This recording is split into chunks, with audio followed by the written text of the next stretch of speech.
Good afternoon, everyone. Very happy for you to be joining us. We just opened up the webinar, so we're going to give it a few seconds for everybody to join. We're expecting about almost 800 students today, so it takes a little while to log on.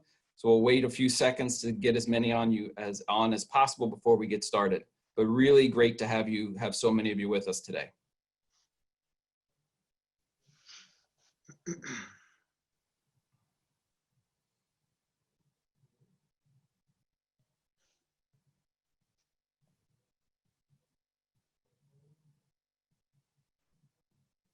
Okay, let's get started. Good afternoon, everyone. Welcome to this special town hall with President Darryll Pines. My name is Brian Ullman. I'm the Associate Vice President of Marketing and Communications, and I'll be moderating this conversation.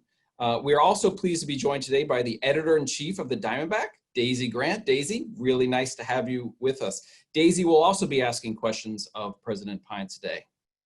Before I turn this over to President Pines for opening remarks, a few housekeeping items. First, this is meant to be a conversation. President Pines does have some brief opening remarks, but we want to get to as many questions as possible. To ask a question, use the Q&A function at the bottom of your screen. Just tap on that, type in your question, and Daisy or I will take turns reading the President Pines. Closed captioning is also available as needed. You'll also see at the bottom of your screen a closed captioning button. If you'd like that turned on, simply click and activate that. This town hall will be recorded in full, and it will be able to be found shortly after this presentation, both on the Diamondback website and on President Pines' website. So again, Q&A, use the Q&A button to ask your questions, and we'll get to as many as we can. And with that, I am very pleased to turn this over to the President of the University of Maryland, Darryll Pines. Thank you, Brian. I'm going to share my screen and then bring up my presentation. Hopefully you can see that. First of all, welcome back to all the students, and we look forward to having you here for the fall semester of 2020. And thank you for being a part of the Student Town Hall. If you look at this image, you can see just from this image of our wonderful McKeldin Mall that the fall of 2020 will be very different than fall of 2019. You see people walking around the McKeldin Mall and the waterfall area with masks. This is a sign that our fall for 2020 will be very different than the fall of 2019. What I'd like to do is sort of give you an overview of a little bit of short presentation about where we are today, the planning that went behind the entire fall semester, some issues related to racial justice on our campus and in the world, and some grand challenges that are of our time. So where are we today? Well, again, another image that tells you that the fall of 2020 is different. Two students walking up steps in Ed St. John, where you see circulation patterns in which they're in one direction to walk through that building and walk out of that building to ensure that we don't have too many crossings, to ensure that there's not a resident time between students and social distancing is maintained. So we are living in challenging times. We listen to the campus community, our faculty, our staff, and our students who served on working groups for at least 3 to 4 to 5 months. Groups on academic affairs, administrative affairs and operations, a health and safety group, student affairs, other financial committees, but it was a shared governance and a shared strategy to develop a return to campus plan. We created a transparent campus dashboard and outlined factors we will monitor with public health guidance.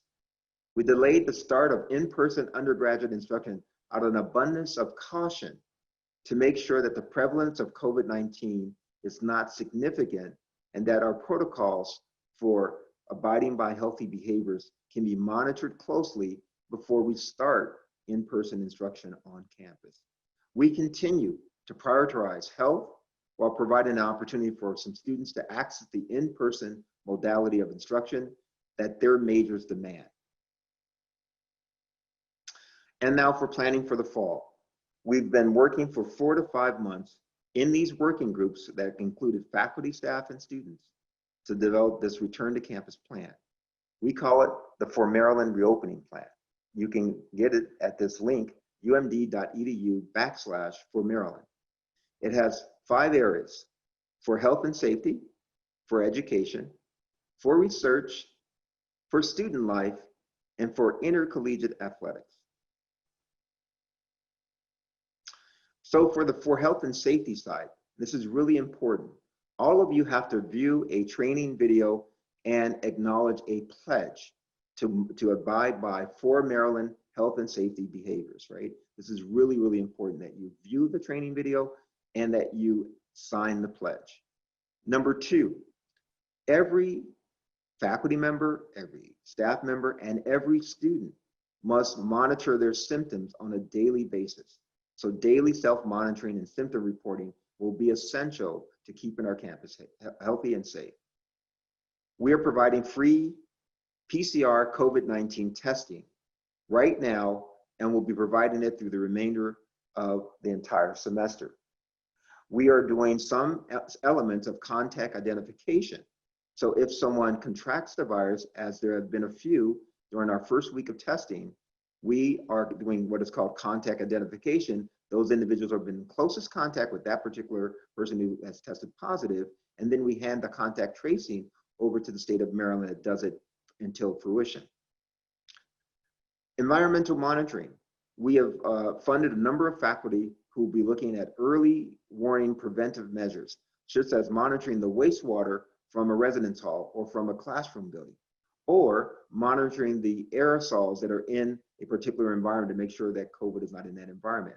And then finally, looking at the surfaces and monitoring surfaces, make sure that our surfaces do not have the presence of the virus there. So a number of things are being done as preventive measures to make sure our campus is safe. Cleaning protocols and classroom preparation. We have worked diligently to clean all residence halls extremely well, all buildings, all classroom buildings that are operational, all research buildings. And in these buildings, they'll have hand sanitizer and wipes for wiping down surfaces to ensure that they remain clean. Here's where it becomes really important for all of us. I must abide by the county executive order and the governor's order on limiting large gatherings both on campus and off campus. This is where we're going to need your assistance to really follow these healthy behaviors, as you have seen at other universities where this has not gone very well and they had to close the physical campus. We really do not want to have to close our physical campus because we think our students will abide by the county executive order and the governor's order to limit large gatherings. And finally, we want you to all abide by these 4 Maryland healthy behaviors. Wear a mask, social distance, make sure that you practice personal hygiene and wash your hands, and then really make sure that you are helping others abide by that in our community, and making sure that everyone's trying to keep everyone safe. When you walk throughout our campus and some of the classroom buildings, you're going to see many of the monitors that are going to remind you of these healthy behaviors.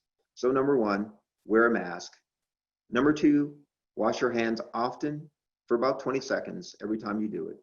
Stay socially distanced 6 feet apart and monitor your symptoms.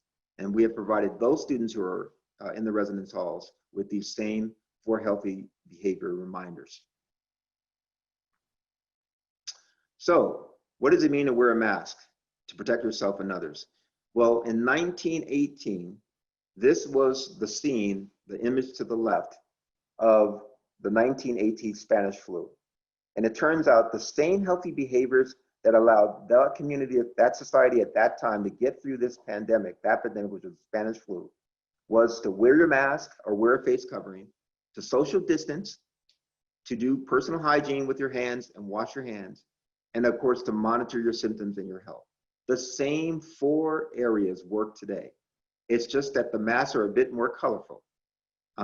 We have a little more, 100 years later, you can make your own mask, you can make it as colorful as you like, you can put whatever emblem you want on it, you can do whatever you want to. They were a little bit limited back in 1918, but the same 4 healthy behaviors apply today.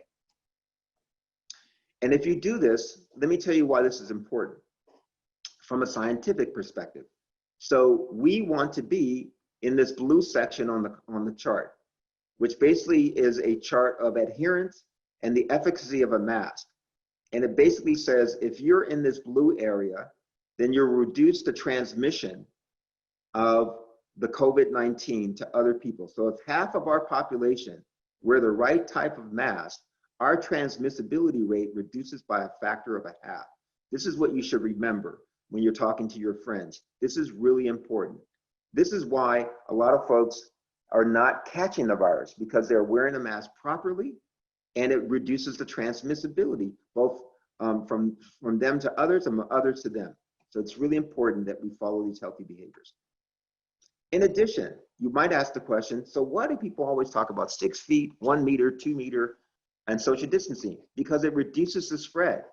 No social distancing, the probability of you getting a risk from a person not social distancing nor wearing a mask is there's a 13% of transmissibility of the risk of the infection. If you're simply 1 meter apart, the risk of infection goes down to 2.6%.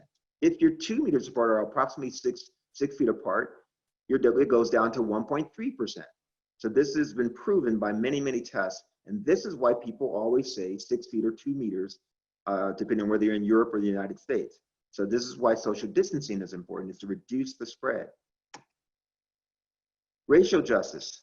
This has been a difficult year. 2020 will go down in history with 2 pandemics. One being the virus, and the second being what has happened as a result of social injustice in our country and the images of George Floyd. And this is important because it affects every person on this campus and their interactions with one another. And we want ourselves to build a better, less racist community in the world, and of course, even on our campus.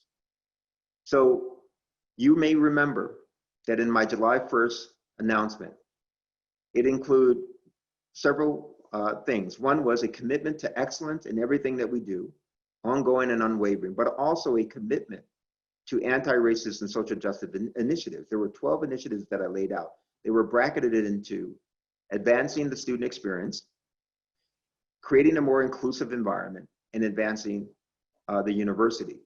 In the area of creating a more inclusive environment, I spoke about a program I'm calling Terp and Strong. It's an onboarding program. And the idea there is that every new student, every freshman, every transfer student that comes to our campus in the respective colleges would be indoctrinated to our culture, our mission, our values, and what it means to be a Terrapin. But more importantly, what it means to respect everyone, to treat everyone with respect, no matter what their background is, no matter what zip code they come from. So I call this the Terrapin Strong onboarding program. It's sort of the first day you become a Terrapin. You're gonna learn what it means to value everyone, to treat everyone with respect. You'll learn about hate bias training, about sexual harassment training, and you'll learn about other people that didn't come from the same place that you came from. And hopefully it builds a better community from day one upon when you arrive. We've been working with our Office of Diversity and Inclusion, the Vice President of Diversity and Inclusion, to build anti-racist toolkits for you to learn on how to treat others with respect and to make sure that they are not using racist behaviors around our campus. This is a toolkit that any one of you can sign up and learn. We're working with our curriculum committees to try to instill anti-racism instructional material into our classrooms and into every student's experience so that we have these authentic conversations about difficult topics like race and other topics as well, so that we can break down the barriers with one another and improve and create a more inclusive environment. You heard me talk about possibly naming new residence halls after some trailblazers, both African American and Asian American trailblazers on our campus, and which our 2 residence halls would be named after.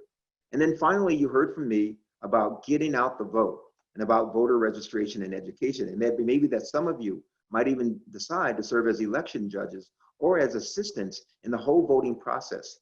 We are going to use the University of Maryland College Park campus as a voting station during the election this fall. So we want you all to know about voting and about really helping out during the election and doing your duty to vote.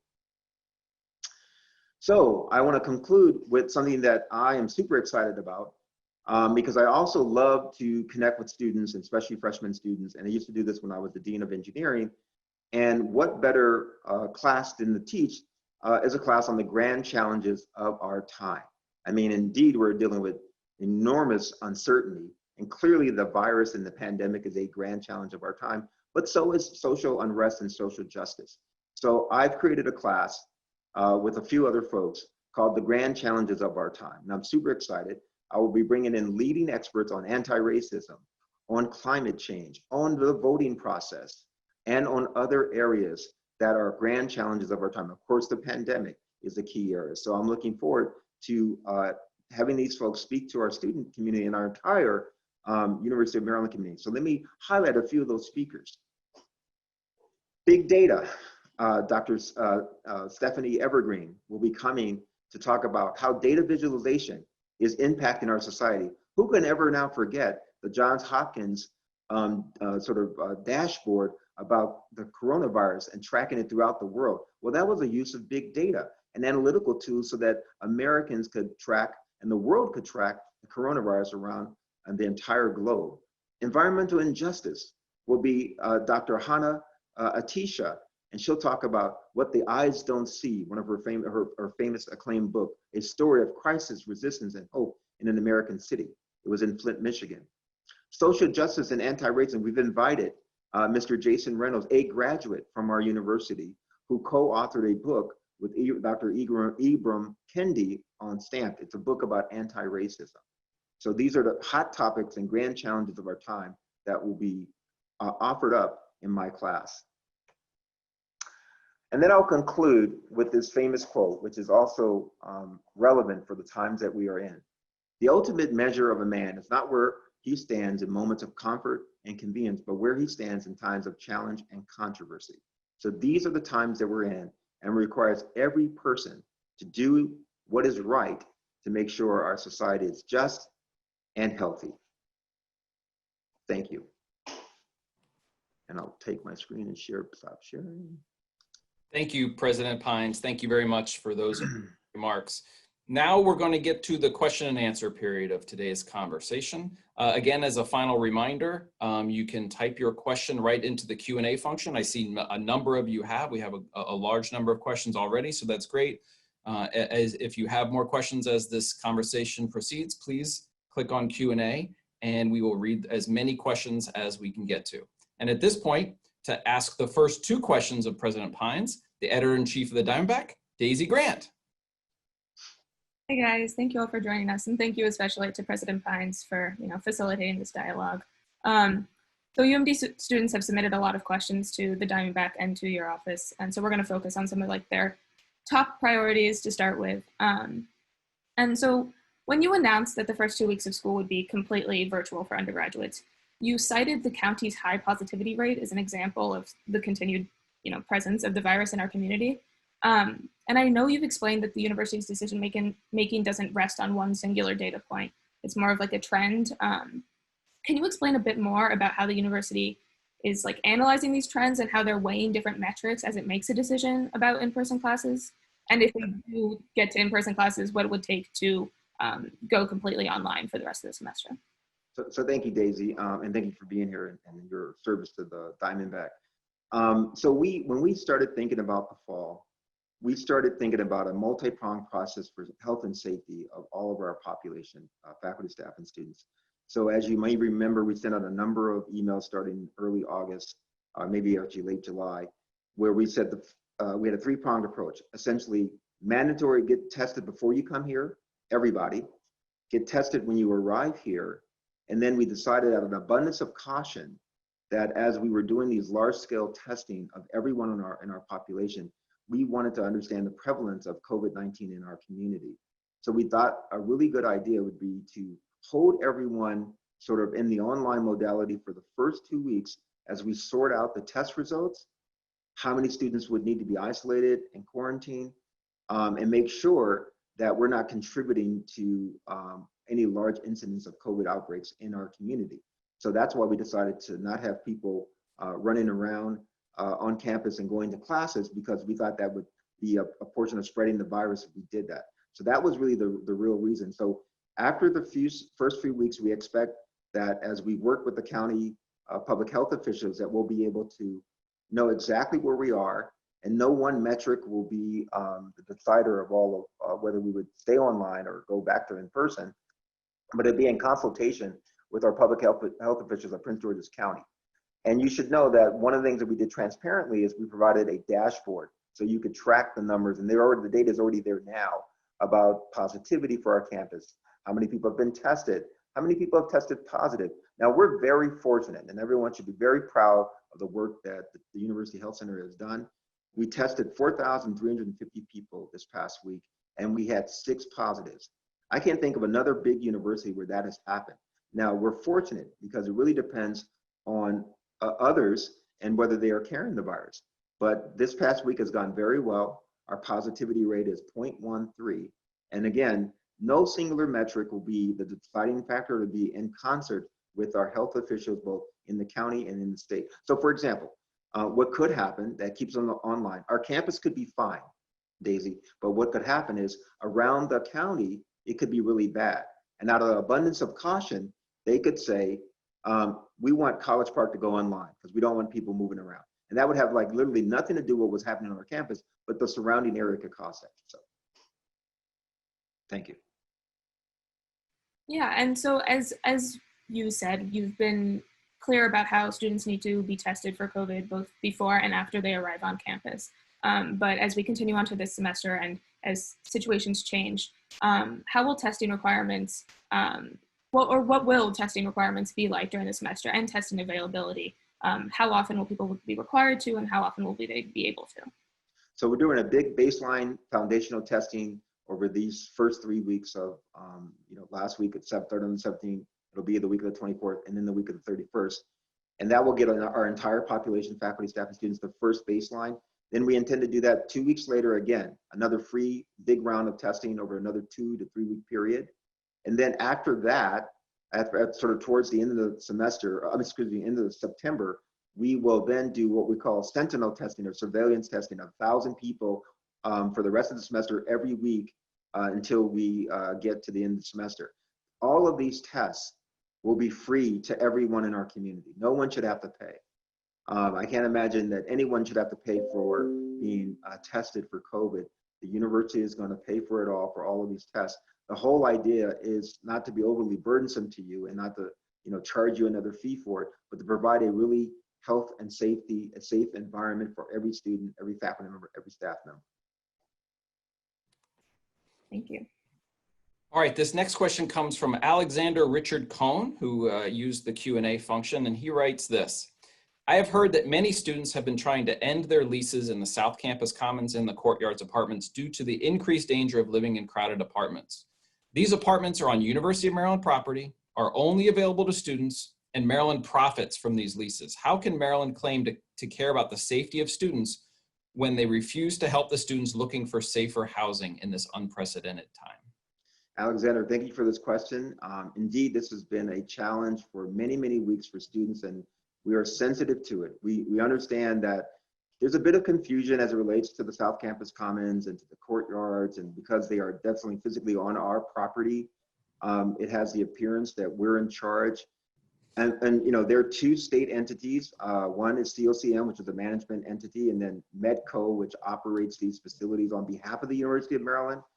So I can understand the confusion, but you should know that since my comments on the Kojo Namdi show, we have been working, believe it or not, I know it's hard to believe, but for 4 weeks, we have been working with many stakeholders in the state to try to find a resolution on this problem. And I know on that show, I said a solution was potentially imminent. And I thought it was, but we couldn't get a deal done. And still, we are still working even this week to try to get a deal to help students get released from their leases of these 2 facilities, the Courtyards and South Campus Commons. So it's unfortunate we don't have an answer today, but we are still working and advocating on behalf of students on our campus to get this done. And we are sensitive to the issues for all of you.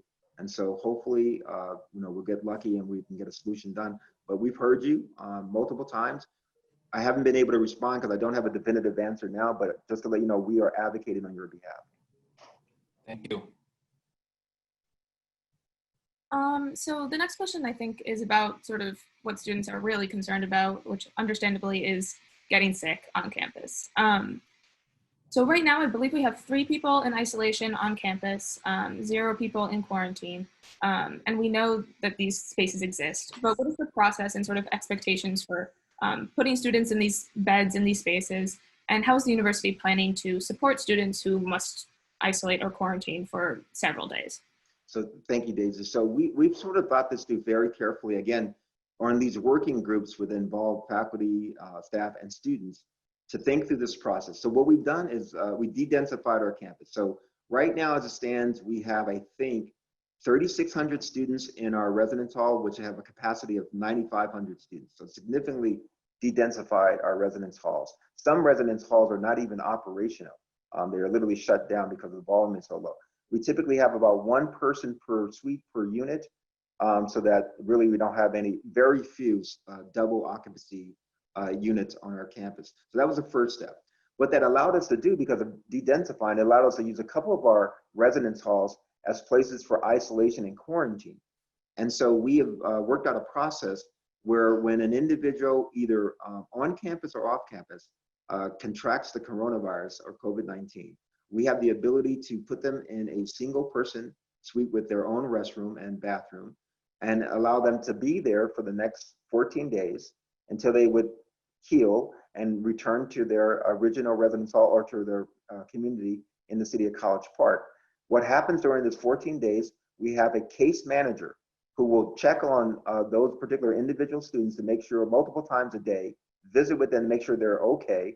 They will provide them with 3 meals a day from the dining services, which will be delivered to them in person and until they exit.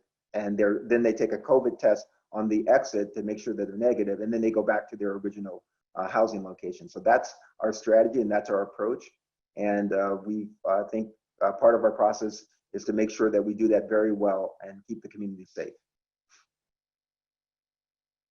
Thank you. That's good to hear some details about that.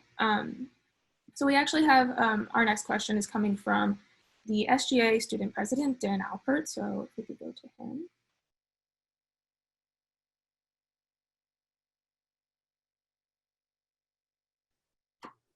How's it going, President Pines? Good. Hi, Dan, how are you? Good, thank you. And thank you, Daisy, for passing that question on to me.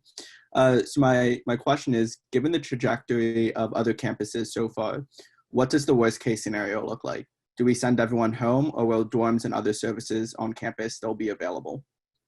So great question, Dan. Obviously, we've been monitoring all the universities that have had some challenges, and even those within our state.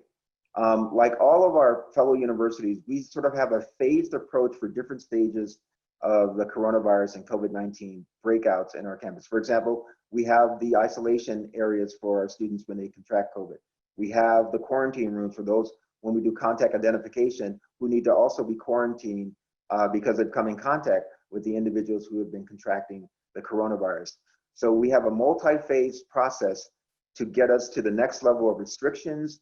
And then ultimately, if we had to pivot, say in 24 hours, to going fully online and maybe even releasing folks from the residence hall. It's in consultation, however, with the Prince George's Department of Health and the health officials. So no singular incident or event would cause us to move immediately. It would be without the consultation of Prince George's County Department of Health. So I don't want to give anyone a metric or a number.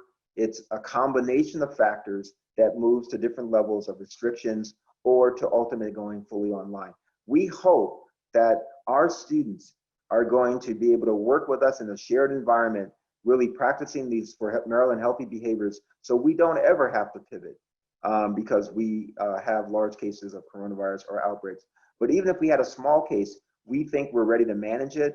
And so all the things that we've done up until this point, we believe have been maybe a little bit higher than what some other universities have done to keep our environment safe and healthy for everyone. And so we're hoping that we can continue along that track. And that's why, going 2 weeks online in the initial first 2 weeks is really more out of abundance of caution and really to make sure that our campus is in a good state so that we can go into in-person. Thank you, Dan. Question, Dan. Changing speeds a little bit here, President Pines, back to the issues of the other pandemic, racial injustice. We have a number of questions that have questions about our relationship with ICE. So I'm going to use one as a representative, and this one comes from Gavin. Gavin writes, this summer, the University of Maryland joined a lawsuit against Immigration Customs Enforcement over their racist policy regarding international students. How can Maryland be an anti-racist institution if we have an active contract with ICE, a violently racist group? So I think our contract is with Department of Homeland Security. It is a research contract on training, not on enforcement. It's not on enforcement. Enforcement is where most of the anti-racist practices are seen. The training is nothing to do with that. So there could be just confusion about the details of the research that we do that actually is more beneficial in terms of enhancing the training capability of people to do different work. And they're actually, the work they're doing is inspecting chemicals for chemical weapons. So that's the actual research. That's different than the enforcement that you see day to day with at borders for international folks, at the customs agents. So it's different. It's just understanding the nuances of what we're doing. That contract, I believe, ends in 2022. And I'm not sure if there's a desire to renew it. So I think we let the contract run out, and possibly that we don't renew it going forward. But again, it doesn't involve enforcement. Thank you. I actually have another question from the Q&A that goes back to the issue of systemic racism. This is from Tyler Holloman. She's wondering if there's a way to report unsafe behavior on campus that doesn't involve the police. Considering the current movement to defund the police and recent protests for Black Lives Matter movement, she and many other students are not comfortable calling the police on their peers. I think that's something that's been brought up to me by the Black Lives Matter movement and the Black Terps Matter movement on our campus. I think we're going to look into see what we can do to provide a safe mechanism for which students can mention that they've been involved in some incident that they want some help in. So it's something for us to look into. It's something for the administration to look into. I don't have a clean answer for you today. So our next question actually comes from Mel Mader, who is a senator at large with the Residence Hall Association. So we can cut to her.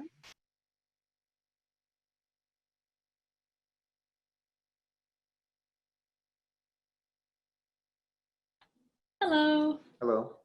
So the Residence Hall Association would like to ask, in the event that students are asked to leave the residence halls, what preparation will be done before sending students home to their respective communities to keep them from spreading the virus to wherever their home is? So if you have to leave, I mean, if you've been tested and you know you're COVID-19 negative, I think we would just we would release you to your homes. I think you would not be in our residence halls if you were COVID-19 positive or you were exhibiting symptoms. I think if there's a really large breakout, we would probably within 24 hours go to online, and then we would allow students, if they decided to go home, to go home. If they are, obviously, if they are COVID-19 negative. So I don't know if that answers your question perfectly. You want to follow up, Melissa? Go ahead. So I think the issue is sending students home without knowing whether or not they're positive or negative. And the concern in the Residence Hall Association is, like, what if we send students home and they are positive? So are we testing students before we send them home? I think, we would probably have to think through that. I think we would definitely probably then hold you in the residence hall and then try to do the testing, because really it's like the 14-day quarantine. I mean, if you say 14 days, we would and get tested, then you would go home, and then you would be, approved to go home and back to where you grow up, where your family home is, to be safe, because you don't want to take the COVID-19 across state lines or into other counties. So. Yeah, absolutely. Thank you. Thanks for that question. Next question, again, is representative of several questions that have to do with the 4 Maryland behaviors. This one comes from Chloe and is representative of those.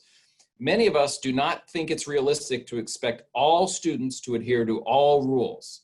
And based on what we've seen at other universities already, and from what I personally have seen and heard from students already back on campus, not wearing masks, etc., this assumption seems logical. So why are we still going to let people return to campus? So one of the reasons, I mean, if you saw my message today, it was about the rationale of returning to the physical campus. It is likely that all of us in this uncertain time period will live with this virus for a few more years. I think it is not realistic to think that a vaccine will be available.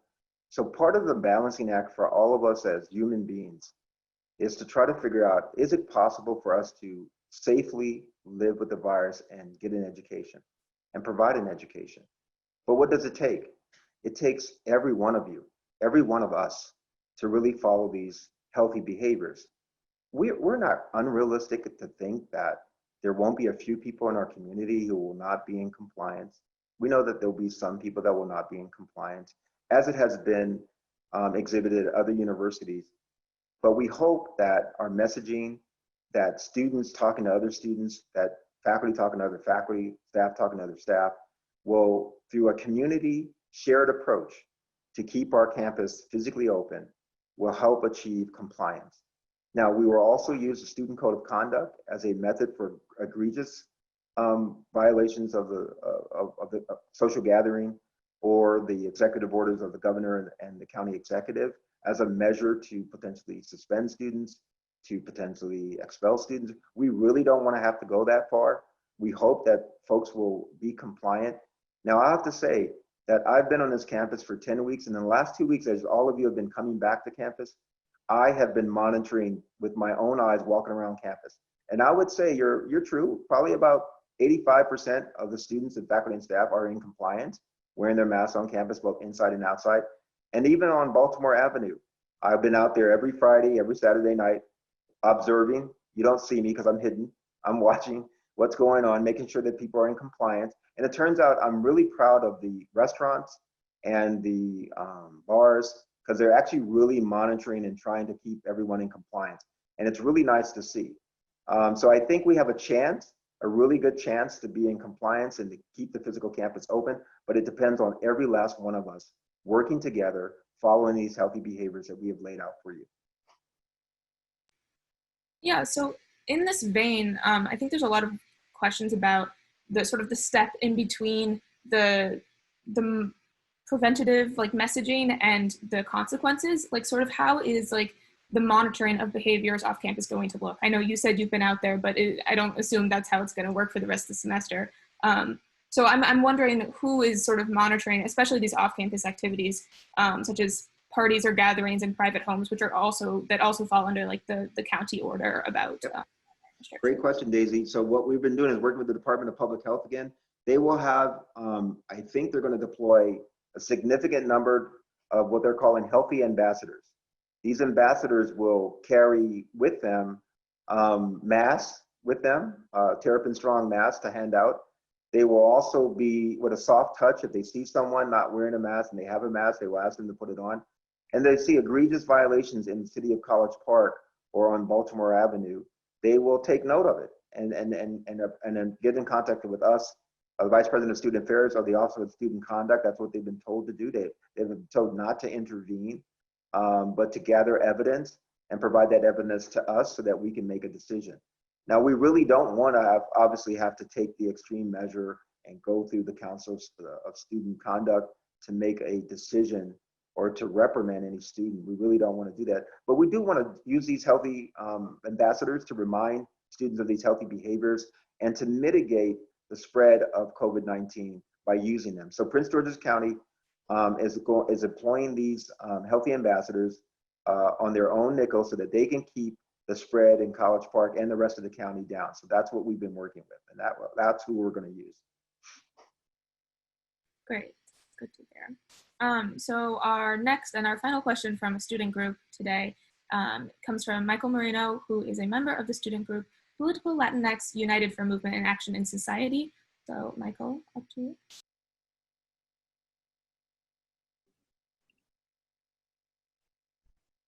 Hi, President Pine. So, sorry about that. No problem. My question today is about the workers union that we have for, University of Maryland housekeepers and other employees. In the past, I know that the UMD administration has refused to bargain with AFSCME 1072 over COVID-19 health and safety policies. going so far as to pay hundreds of dollars for an anti-union lawyer. Why would you continue to use student tuition dollars to pay for anti-union activity against UMD employees, many of whom are Latinx and Black housekeepers working on campus? So I think we've been working I just started on July 1, so I've been in the job for 8 weeks. And the first issue that became apparent was the lack of cooling solutions in some of the residence halls. It actually happened before I started, several weeks of hot weather and a lot of concerns from our housekeeping staff. So I ended up, I ended up walking around all the residence halls by myself and talking to our housekeepers directly to find out, what were some of the challenges they were facing. And indeed, in many of those units, because they were under renovation for the HVAC system, I discovered that, the system had been turned off and that they were suffering. And so we worked with the union representatives over a period of, I think, 2 weeks to develop several cooling solutions that were, I think, acceptable, and also workarounds where if it was so hot and the heat index was too high, that they could be reassigned. So we were working very closely with the leadership of the union to do that. And I think we found a very happy space. And that was about their health and safety, Michael. It was all about their health and safety.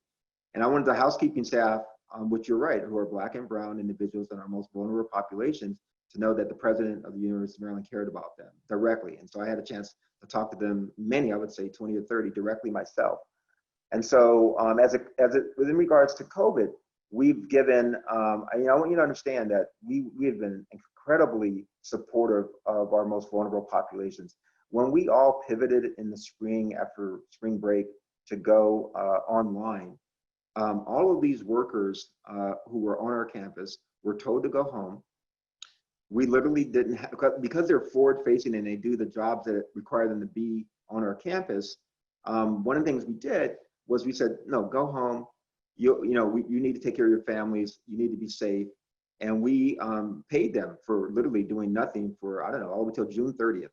And that was actually somewhere around June, middle of June, we started telling them it's time to get ready to come back. We have the appropriate PPE for you. There's some training videos you have to see about COVID. And I think it was natural fear, like all the students have, natural fear of, well, what's in the building? What's in the environment? And I think after they came back and realized, well, it's no COVID in these buildings, because it would have been, on any surface, it would have been dead after 4 days. They had to get over those fears. And it's hard, especially in the communities that you're talking about where they live, where the COVID incidence of COVID has been high. So it's been a really challenging time period to communicate, both in Spanish and in Haitian Creole and in other languages to our staff, but to say that we really care about them and we've been working with the union to hopefully solve some of these challenges as it relates to the issues that have been brought forward to us. So I would say that we are ready and willing to work with our housekeeping staff and our employees to make sure that the situation is going to be very healthy and safe when they return. Thank you, President Pines. I appreciate that answer. Absolutely. Thanks for that important question. President Pines, I have two quick questions. One quick question, and then I'll get to the real question. A lot of students are asking how they can register for your class. I have to give the answer later. I don't know. I think there's a website. Sorry. Okay, I'm sorry. I should have said this. It's mostly for freshman students. It's actually only for freshman students, and it's for freshman students who are not in honors programs and are looking for a 1-credit seminar class. So that's what it is. Sorry. No, great. And I think I know that some of those lectures are going to be more widely available. So to those asking, there's going to be an opportunity for you to see some of those lectures. Okay, so here's the question. There's a lot of questions about what goes on off campus when it comes to behaviors, and this one is from Arushi. Arushi writes, many students at Maryland would like to go to local bars on weekends, but experts have listed bars as one of the highest places of COVID transmission. So how is the university preparing to address this aspect of student life? So, I mean, we're strongly encouraging that you do not go to locations and create a problem for yourself that has large gatherings, right? Large gatherings, by the way, by definition by the county executive, is those gatherings indoors that are, 50, that's too many. More like 10 to 20 is probably appropriate. So that's what the city of College Park has been saying to us. In addition, those bars and restaurants on Baltimore Avenue have been informed to monitor their volume and to ensure that they're not violating the county executive order nor the governor's order as it relates to large gatherings. So you'll have to temper your experiences such that there may be gatherings of the size of 10 to 20 at the maximum.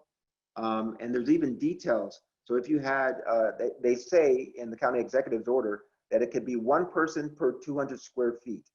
So if you're in a 2,000 square foot structure, you can only have, I think, 10 people or something like that. Yeah, 10 people in that open area. So that's the challenge. There's a really actual rigid definition by which we all have to follow. So I think try to find social events that are reasonably sized, but not large gatherings, to just prevent the transmission and the spread of COVID. That's really the key. And in those events, or at those events, to maintain social distancing, wear your face coverings, because really, I showed you the evidence. I showed you in my presentation the evidence about social distancing and about wearing the mask. It really does work. And if we really follow these behaviors, we will mitigate the spread in our community. Shifting gears a little bit, because we've talked a lot about sort of social life, but a big part of college is school, obviously. So in the spring, grading was shifted to an opt-out pass-fail system to accommodate the effects of the pandemic, and also free access to virtual textbooks was offered to all UMD students. Will there be any similar accommodations or resources provided to students this semester, especially for those who aren't living on campus and who might not have access to everything that they need to excel academically, such as reliable Wi-Fi or technology?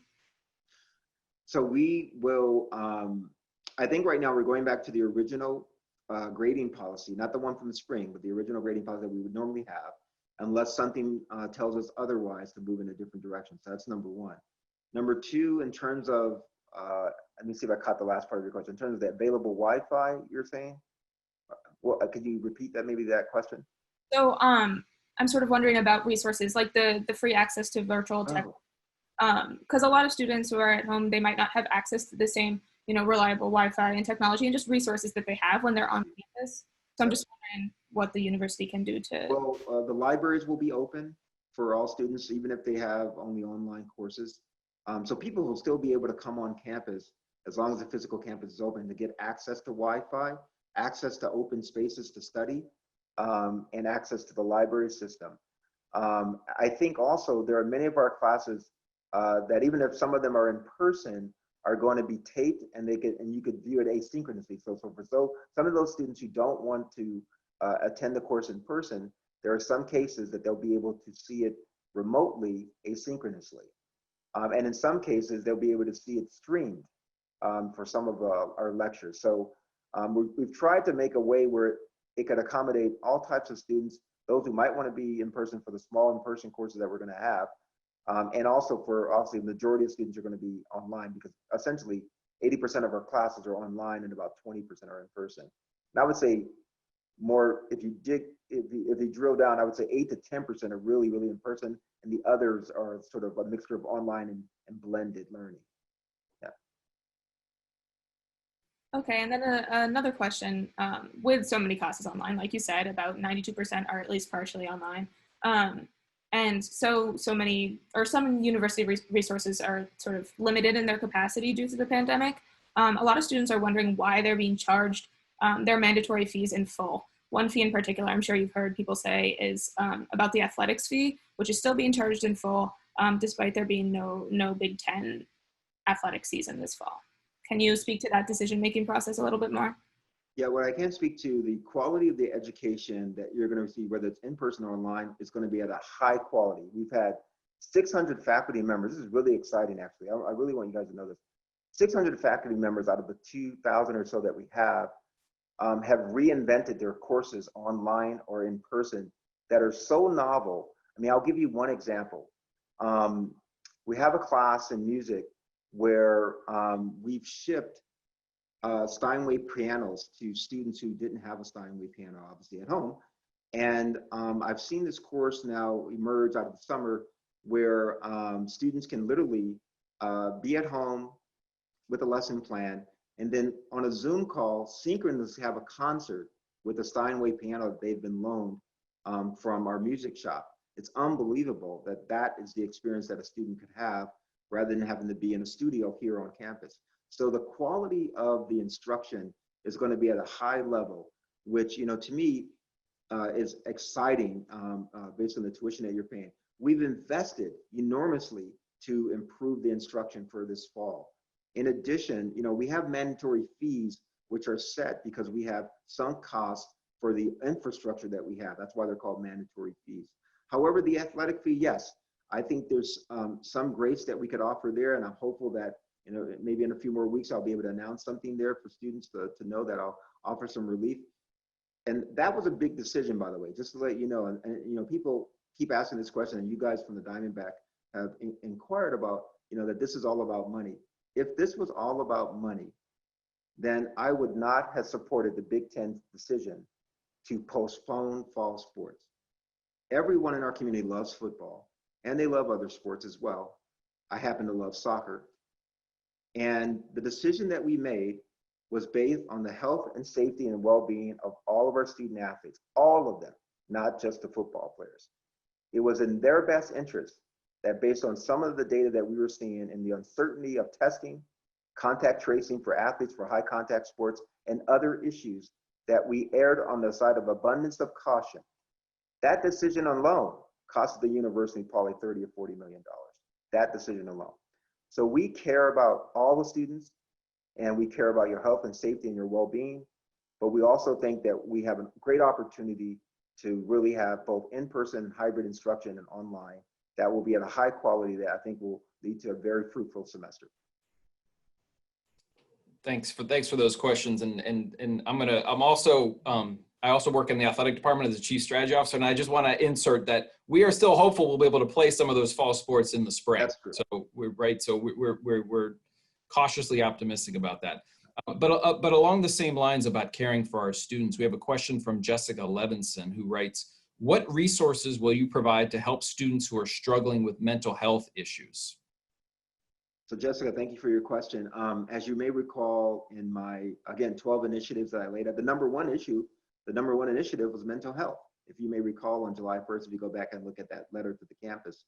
And so I've been working with our Vice President of Student Affairs and our counseling services, as well as our Vice President for Diversity and Inclusion.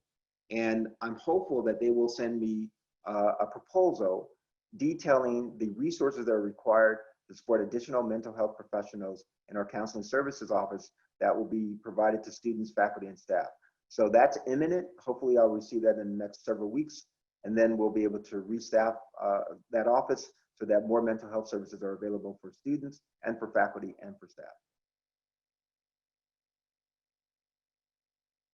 So our next question is actually, I found from the Q&A as well, and it sort of goes back to the academic accommodations.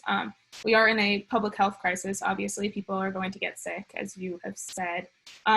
What is the absence policy going to look like in the fall? What will happen to people who have to be isolated or quarantined or even hospitalized when they catch COVID-19? So as I said at the beginning of these remarks, we have developed a plan. So if you catch COVID-19, you will get isolated in a single bedroom residence unit, which has a single bathroom. We will assign a case manager to you, which will make sure on a daily basis that you're doing fine and checking in on you on a daily basis. In addition, we will provide from dining services 3 meals per day. You'll still have obviously access to Wi-Fi and online. You'll be able to take your courses if you're online during that time period. We will do anything else that's necessary to make sure that you're okay. We'll have mental services for you as well, and other services. So I think we have a pretty good strategy for that. We also have a strategy if someone has come in contact with you to contact trace and quarantine those individuals as well. So I think it's sort of the same answer that I gave a little bit earlier. Cool. And then, so as you explained, the university has a lot of difficult decisions and a lot of factors to weigh. And I know that you had work groups that had student, staff, and faculty on them. But a question we've seen from a lot of different students and staff and faculty is, how will the university ensure that all community voices everyone in all departments and all areas of the community, all community voices are heard in these decision-making processes. Well, we've been working in a shared governance environment even throughout the entire summer with essentially student leaders who have been on these working groups and staff members who have been on these working groups and faculty members who have been on these working groups. So they have been going out and listening to the broader community to get input into our decision process.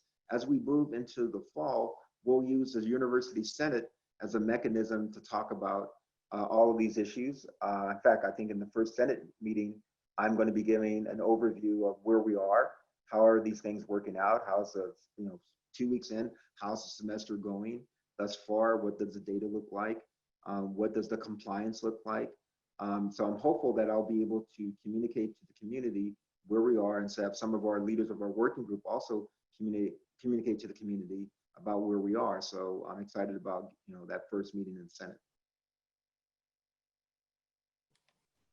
Great. I think we have time for one more question here. President Pines, we have a number of questions that talk about the prohibition on large gatherings related to religious gatherings. Many students are asking about whether or not there can be set-asides for religious gatherings. I think we have to abide by the governor's executive order as it relates to everything. And I don't know what it specifically says about religious gatherings, and I'll have to go read that, but I suspect it's very similar to all gatherings. And if I recall, even today, I don't think in the state of Maryland, you're allowed to hold indoor gatherings of a certain size, even if it's religious. So I think you have to hold an outdoor event that's socially distant, that still couldn't include more than 50 people at the event. And I think that's true for everything that we have to do as well. So everything we all have to do, whether it's religiously oriented or just some other type of event, has to abide by the governor's executive order. And we all have to abide by that. So that means even outdoors, no more than 50 people can be at an event and still socially distant. So. Yeah. All right, great. President Pines, I'm going to ask you to give us some parting words, but maybe this question from Liam Baker can help frame your response. And he writes, have you determined when we will return to a status of normalcy? If I had a crystal ball, I would love to say tomorrow. But we are in this situation of uncertainty. And the positive aspect of it is I believe our community is very well informed. They are abiding by the 4 Maryland healthy behaviors. And more importantly, I believe our community is Terp and strong. And they care about one another, and they want to take care of one another, and they want to enjoy this wonderful environment, which is our physical campus, and get a great education. All right. President Pines, thank you very much. Daisy Grant, Editor-in-Chief of the Diamondback. Daisy. Thank you very much for joining us. Yeah. Thank you, everybody, for joining us for this important virtual conversation with President Pines. Enjoy the rest of your afternoon. All right, take care, everyone. Bye-bye.